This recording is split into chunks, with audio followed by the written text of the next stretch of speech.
Sisi tutaweza kuhakikisha kwamba wanawake na vijana ambao wako kwenye mnyororo mzima wa sekta ya kilimo, uvuvi na ufugaji tunawafikia kwa urahisi, kwa sababu malengo yetu makubwa sisi Benki ya Maendeleo ya Kilimo ni kuhakikisha kwamba tunatoa huduma kwa wakulima, lakini na kwa mnyororo mzima value chain yote ambayo inahusisha wakulima, kuna mifugo na uvuvi, lakini na kwenye biashara tunasema agriculture and agribusiness.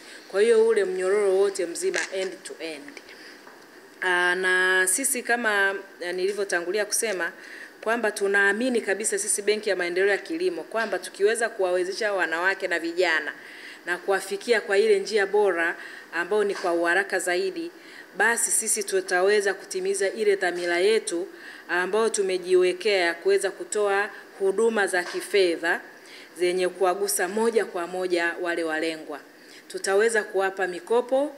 Mikopo yetu ni ya bei nafuu, kwa sababu tunajua kabisa sekta ya kilimo na uvuvi na ufugaji ni sekta ambayo wengi wanaiona kwamba hii ni sekta ambayo ni more risky, lakini sisi kama Benki ya Maendeleo ya Kilimo hilo ndio jukumu letu, kuhakikisha kwamba tunawafikia wale ambao labda sehemu nyingine au mabenki mengine ya biashara hayawezi kuwafikia. Lakini mikopo yetu tutahakikisha kwamba tunawapa mikopo ya bei nafuu, ambapo hawa wanawake na vijana watanufaika kwanza wao wenyewe na familia zao, kwa sababu tutakuwa tunakuza biashara. Tunalenga kukuza biashara, kuwatoa pale ambapo wapo na kuwapeleka kwenye stage nyingine.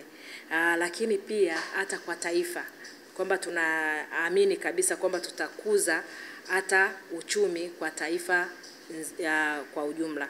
Kwa hiyo labda kwa ufupi kabisa, haya makubaliano ambayo tutafanya sisi tunaamini kabisa yatatutoa hapa tulipo na tutafika kwenye level nyingine kwenye sekta ya kilimo, uvuvi na ufugaji.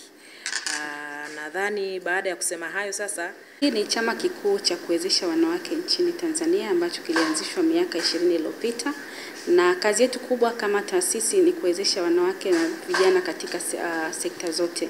Kwa hiyo tumekuwa tukifanya kazi kubwa ya kuwezesha wanawake katika sekta mbalimbali, lakini tunafanya kazi na taasisi za fedha kama kuhakikisha kwamba wajasiriamali, wakulima, wafanyabiashara ambao tunawawezesha basi wanapata mitaji inawawezesha kuanzisha na kuendeleza biashara zao.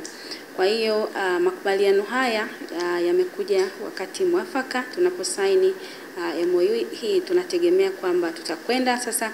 Tumekuwa tukishirikiana na benki hii ya TADB, lakini tunaamini kwamba makubaliano ambayo tunayasaini leo yatakwenda kuongeza ushirikiano wetu na kuimarisha ushirikiano wetu katika kuwezesha katika uwezeshaji wa makundi haya hasa wenye tija zaidi. Na kama ambavyo amezungumzia ni kwamba tunakwenda kwanza kufanya utafiti wa pamoja, kuangalia hali halisi ni changamoto zipi ambazo wanawake na vijana walioko kwenye sekta hii ya kilimo na mnyororo mzima wa sekta ya kilimo wanakutana nazo wanapokuwa wanahitaji mitaji. Lakini kuangalia gaps, kuna skills gaps za aina gani pia wanahitaji, kwa sababu wanaweza wakawa wanahitaji mitaji kwa maana ya mikopo, lakini pia bado wana maeneo ambao tunahitaji kuwajengea uwezo. Kwa tutakapokuwa tumefahamu yale mahitaji, basi kwa pamoja na benki tutashirikiana kuandaa mitaala, kuwapa elimu, lakini kuwasaidia na kuwakuza kupitia program za mentorship, malezi, lakini pia tutaandaa pia kwa pamoja na kuwajengea uwezo na kuandaa kuweza kukopesheka.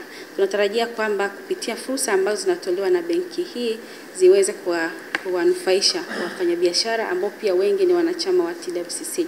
TWCC na network kubwa ya wanawake wajasiriamali zaidi ya 20,000 nchi nzima, lakini pia inafanya kazi na wanawake hata ambao sio wanachama. Kwa hiyo tunategemea kwamba kupitia network ambao tunao kwenye ngazi za mikoa, ngazi za wilaya, ngazi za kata, ngazi ya vijiji, kwenye mipaka na maeneo mengine, tutaweza kutambua wanawake ambao kwa sasa tutaanza na wale 800 ambao wametajwa kwenye MOU hii, na ambao tutaenda kuwawezesha na kuhakikisha kwamba wanaweza kuwa wa mfano. Kwa hiyo tukiweza kuwafikia hawa, tukatambua changamoto zao, mahitaji yao, na tukawajengea uwezo, tukawawezesha na wakaweza kuaccess mitaji kupitia benki, basi sisi kwetu tutakuwa tumefanya kitu kikubwa chenye tija kwa nchi yetu.